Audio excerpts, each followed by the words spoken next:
Ashwin sweets and ஸ்நாக்ஸின் விழாக்கால கொண்டாட்டம். இந்த தீபாவளியை அஸ்வின்ஸின் இனிப்பு மற்றும் கார வகைகளை வாங்கி மகிழ்ச்சியுடன் கொண்டாடுங்கள்.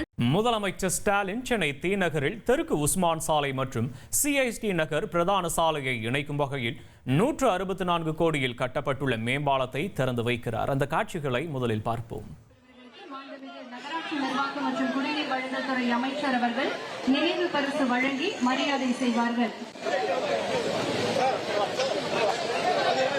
பெருநகர சென்னை மாநகராட்சியின் இலச்சினையை மாண்புமிகு தமிழ்நாடு முதலமைச்சர் அவர்களுக்கு மாண்புமிகு அமைச்சர் அவர்கள் வழங்கி சிறப்பு செய்கிறார்கள். தெற்கு உஸ்மான் சாலையையும் சிஐடி நகர் பிரதான சாலையையும் இணைக்கக்கூடிய மேம்பாலம் அமைக்கப்பட்டிருக்கிறது. இதற்கு ஜெய் அன்பழகன் என பெயர் சூட்டப்பட்டுள்ளது. அதற்கான பெயர் பலகையினையும் கல்வெட்டையும் திறந்து மாண்புமிகு தமிழ்நாடு முதலமைச்சர் அவர்களை பணிவன்புடன் கேட்டுக் கொள்கின்றோம்.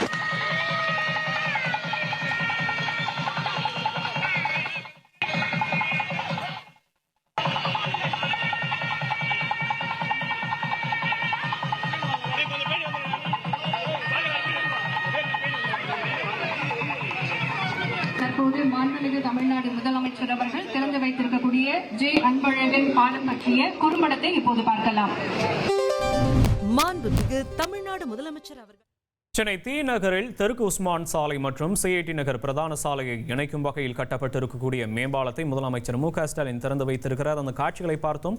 கூடுதல் விவரங்களை செய்தியாளர் ரமேஷ் வழங்க கேட்போம். ரமேஷ் வணக்கம். விவரங்களை பதிவு பண்ணலாம். ரமேஷ் வணக்கம். சென்னையில முதல் இரும்பு பாலம் கட்டப்பட்டிருக்கு. இந்த முதல் இரும்பு பாலம் தியாகராய நகர்ல கட்டப்பட்டிருக்கக்கூடிய சூழல்ல முதலமைச்சர் மு க ஸ்டாலின் பொதுமக்கள் பயன்பாட்டுக்காக இந்த இரும்பு மேம்பாலத்தை திறந்து வச்சிருக்கிறாரு. அதாவது டி நகர் அப்படிங்கிறது ஜவுளி மற்றும் தங்க நகை வியாபாரத்துக்கு ஒரு முக்கியமான வர்த்தக பகுதியா இருக்கு. லட்சக்கணக்கான பேர் இங்க வந்துட்டு போறாங்க. அப்படிங்கறதுனால இங்க போக்குவரத்து நெரிசல் அப்படிங்கிறது ஒரு பெரிய பிரச்சனையாகவே இருந்தது. சென்னை தி நகரில் தெற்கு உஸ்மான் சாலை மற்றும் சிஐடி நகர் பிரதான சாலையை இணைக்கும் வகையில் இருக்கக்கூடிய மேம்பாலத்தை முதல்வர் ஸ்டாலின் திறந்து வைத்தார். கூடுதல் விவரங்களோடு இணைகிறார் செய்தியாளர் ரமேஷ் வணக்கம். நீங்க விவரங்களை தொடரலாம்.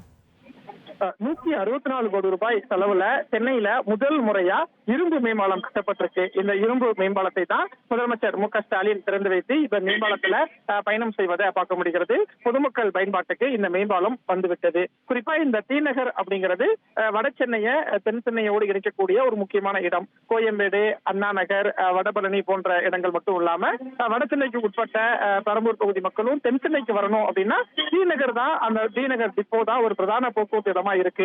அதனால இங்க நாளுக்கு நாள் போக்குவரத்து நெரிசல் அதிகமாகி கொண்டே போன சூழல்ல தான் இப்போ அரசாங்கம் சார்பில் ஒரு 164 கோடி ரூபாய் செலவுல இரும்பு மேம்பாலம் அப்படிங்கிறது ஒரு 1.2 கிலோமீட்டர் தொலைவுல கட்டப்பட்டிருக்கு. இந்த மேம்பாலத்தை தான் முதலமைச்சர் மு க ஸ்டாலின் பொதுமக்கள் பயன்பாட்டுக்காக திறந்து வச்சிருக்காரு. டி நகர் தெற்கு உஸ்மான் சாலையில இருந்து சிஐடி நகர் வழியாக அண்ணா சாலைக்கு வரக்கூடிய வகையில இந்த மேம்பாலம் கட்டப்பட்டிருக்கு. இதற்கு முன்பு இந்த இடத்தை நம்ம கடந்து போகணும் அப்படின்னா ஒரு 45 நிமிஷம் வரைக்கும் ஆகும். இனிமே இந்த மேம்பாலம் கட்டிட்டாங்க அப்படிங்கறதுனால ஒரு 5 நிமிடத்துல இந்த இடத்தை நம்ம கடந்து போக முடியும் அப்படின்னு இந்த பகுதி மக்கள் தகவல் தெரிவிக்காங்க. அந்த அளவுக்கு இந்த மேம்பாலம் இந்த பகுதி மக்களுக்கு ஒரு பயனுள்ளதா இருக்கும் அப்படின்னு தகவல் தெரிவிச்சதை பார்க்க முடிஞ்சது. இந்த மேம்பாலத்தை தான் பொதுமக்கள் பயன்பாட்டுக்காக முதலமைச்சர் திறந்து வச்சிருக்கிறார். அமைச்சர் மா சுப்பிரமணியன் உள்ளிட்ட முக்கியமான அமைச்சர்கள் அதிகாரிகளும் உடன் இருப்பதை பார்க்க முடிகிறது. விவரங்களுக்கு நன்றி ரமேஷ். அஸ்வின் ஸ்வீட்ஸ் அண்ட் ஸ்நாக்ஸின் விழாக்கால கொண்டாட்டம். இந்த தீபாவளியை அஸ்வின்ஸின் இனிப்பு மற்றும் கார வகைகளை வாங்கி மகிழ்ச்சியுடன் கொண்டாடுங்கள்.